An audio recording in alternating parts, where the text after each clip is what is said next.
Very good afternoon. Welcome to 30 by 60 with me Chakravarti. Munduga headlines.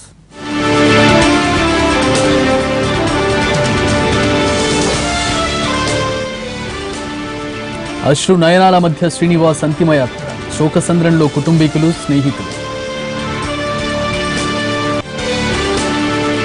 జాతి మతం ఆధారంగా అమెరికాలో హింసకు తావులేదు. క్యాన్సస్ కాల్పుల ఘటన కలిచివేసిందంటూ తొలిసారి స్పందించిన వైట్ హౌస్.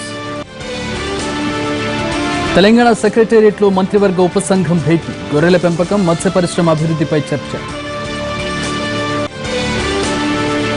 మోడీతో పళని, ప్రణబ్తో పన్నీర్ సెల్వం. హస్తిలో జోరుగా తమిళ తంబిల రాజకీయాలు. ధనుష్ తమ కుమారుడంటూ మధురై కోర్టులో పిటిషన్. పుట్టుమచ్చలు చూపించేందుకు న్యాయస్థానానికి హాజరైన తమిళ నటుడు.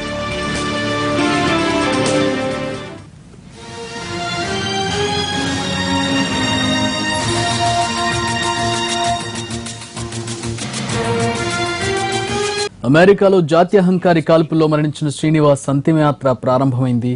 బాచుపల్లిలోని శ్రీనివాస్ ఇంటి దగ్గర తుది సంస్కారాలు నిర్వహించిన అనంతరం శ్రీనివాస్ భౌతిక కాయాన్ని వాహనంలో జూబ్లీహిల్స్ మహాప్రస్థానానికి తరలించారు. కాసేపట్లో అంత్యక్రియలు జరగనున్నాయి.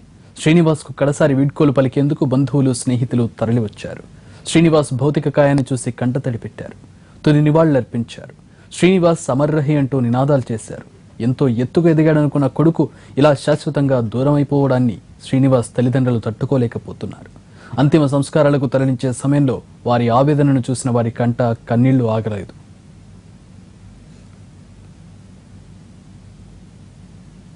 శ్రీనివాస్ భార్య సునైన పరిస్థితి ఆవేదన భరితంగా మారింది. కట్టుకున్న భర్త, కలిసి కలకాలం నడవాల్సిన వ్యక్తి ఇలా జాత్యహంకారుల చేతిలో ప్రాణాలు కోల్పోవడంతో సునైన తట్టుకోలేకపోతుంది. సునైన విలపించిన తీరు అక్కడున్న వారిని కలిచివేసింది.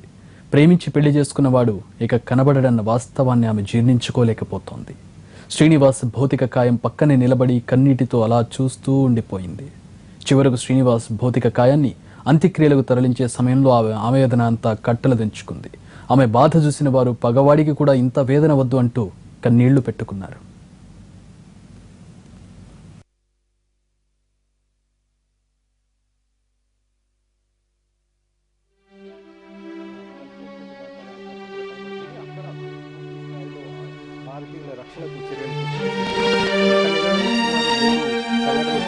వరంగల్కు చెందిన వంశీ చనిపోవడం, ఇలాంటి జాతీయ మళ్ళీ శ్రీనివాస్ చనిపోవడం, అలాగే అలోక్ కూడా గాయపడడం.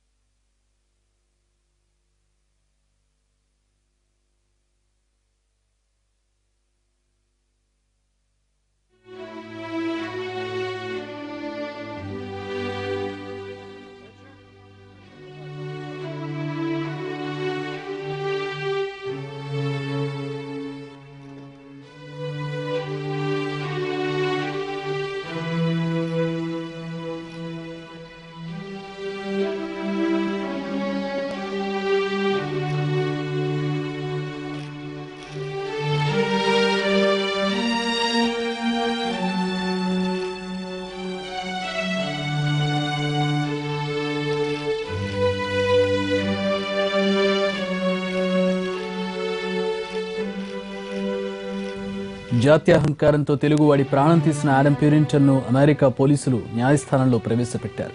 శ్రీనివాస్ పై కాల్పుల ఘటనలో ఆడమ్ ప్యూరింటన్ పై హత్యాయత్నం కేసులు నమోదు చేశారు. జాన్సన్ కౌంటీ డిస్ట్రిక్ట్ న్యాయస్థానంలో ఆడమ్ ను హాజరుపరిచారు.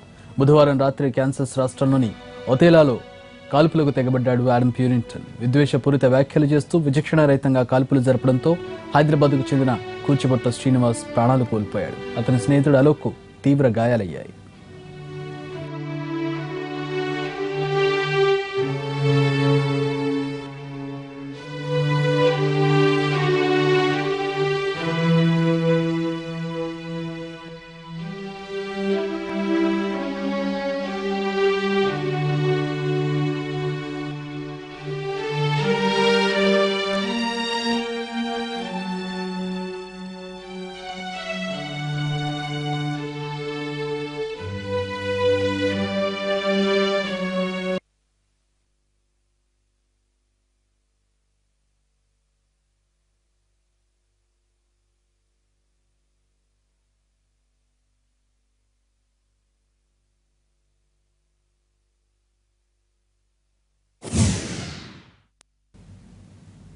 కృష్ణా జిల్లాలో తెల్లవారుజామున జరిగిన ఘోర రోడ్డు ప్రమాదంలో 10 మంది ప్రాణాలు కోల్పోయారు. భువనేశ్వర్ నుంచి హైదరాబాద్ వెళుతున్న దివాకర్ ట్రావెల్స్ కు చెందిన ఓల్వో బస్ పెనుగంచిప్రోలు మండలం ముళ్లపాడు అడ్డరోడ్డు వద్ద అదుపు తప్పింది.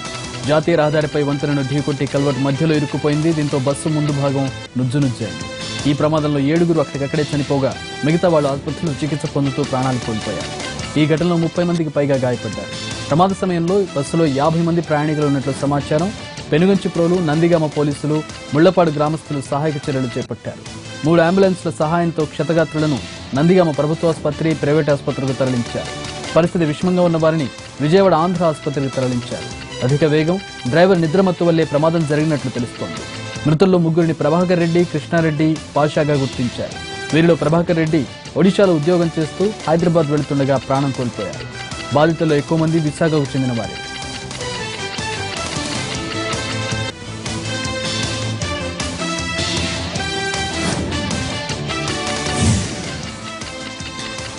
ప్రమాదంలో గాయపడిన వారిని వెంటనే ఆసుపత్రికి తరలించారు. మొదట స్పందించిన స్థానికులు వారిని బయటకు తీయడం ఇబ్బందిగా మారడంతో సహాయక చర్యలకు ఆటంకం కలిగింది. గాయపడిన వారిని నందిగామ, విజయవాడ పరిసర ప్రాంతాల్లోని ప్రభుత్వ, ప్రైవేట్ ఆసుపత్రులకు తరలించారు. కొందరికి తలలకు గాయాలయ్యాయి, మరికొందరికి కాళ్లు, చేతులకు దెబ్బలు తగిలాయి.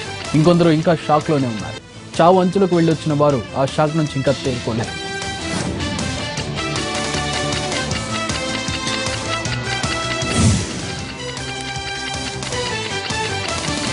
అతివేగంతో రావడం, డ్రైవర్ నిద్రమత్తులో ఉండడం వల్లే ఈ ప్రమాదం జరిగినట్లు భావిస్తున్నారు అధికారులు. డ్రైవర్ నిర్లక్ష్యం వల్లే ప్రమాదం జరిగినట్లుగా భావిస్తున్నారు. ఘటనకు సంబంధించి ట్రావెల్స్ యాజమాన్యంపై కేసు నమోదు చేశారు పోలీసులు. కల్వర్ట్ యొక్క గోడను కూడా దాటుకుని జంప్ చేసి పడినట్టుగా మనం చూడొచ్చు. ఎందుకంటే ఎక్కడ కూడా గోడను కుదిరిన మార్కింగ్స్ ఏమీ లేవు. బస్సుకు సంబంధించిన 2 డ్రైవర్లు ఉన్నారనుకుంటారు. అంటే భువనేశ్వర్ నుంచి వస్తున్న బస్సు కాబట్టి అది ఇంకా మేము చూసుకోవాల్సింది ఉంది. ప్రస్తుతానికి 2 ఉన్నారా 1 ఉన్నారా అనేది అబ్జర్వ్ చేయలేదు ఇంకాను. సో దాన్ని అంటే మామూలుగా అయితే 8 అవర్స్ జర్నీ దాటినప్పుడు ఖచ్చితంగా 2 డ్రైవర్లు ఉండాలనేటువంటిది నిబంధనలు తెలియపరుస్తున్నాయి. కాబట్టి దీన్ని ప్రాథమికంగా మేము డ్రైవర్ యొక్క ఈ అతివేగము, తర్వాత ఇక్కడ 9 ఇంచెస్ ఉన్నటువంటి డివైడర్ హైటు, తర్వాత 12 అడుగులు వెడల్పు ఉన్నటువంటి యొక్క డివైడర్ 2.5 అడుగులు ఎత్తున్న ఇటువంటి గోడను కూడా అది జంప్ చేసుకుని లోపల పడడం అనేది చూసాము. ఇది చాలా దురదృష్టకరమైనటువంటి సంఘటన. ఈ సంఘటనలో ప్రభుత్వ డిపార్ట్మెంట్లు అన్నీ కూడా కోఆర్డినేట్ చేసుకుని క్షతగాత్రులకి వైద్యం అందించడానికి వైద్యులంతా కూడా చాలా చక్కగా ప్రయత్నిస్తున్నారు. మరోవైపు నిన్న గుండెపోటుతో మరణించిన కేంద్ర మాజీ మంత్రి పి శివశంకర్ భౌతిక కాయానికి పలువురు నేతలు సంతాపం ప్రకటించారు. ఆయన మరణం తీరని లోటని ఆవేదన వ్యక్తం చేశారు. జూబ్లీస్ లో శివశంకర్ నివాసానికి వెళ్లి ఆయన భౌతిక కాయానికి నివాళులర్పించారు పలువురు ప్రముఖులు.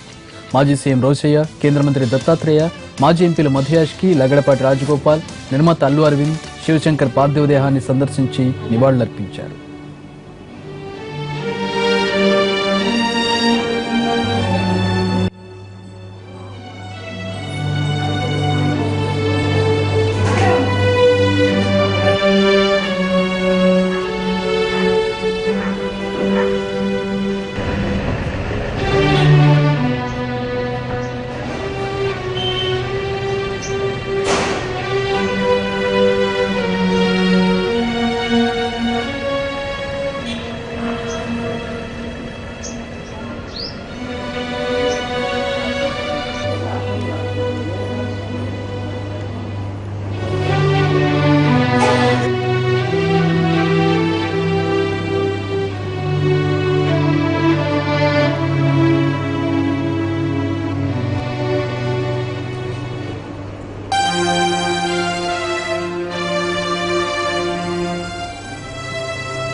బులెటిన్లో బ్రేక్ తీసుకుందాం. Stay tune.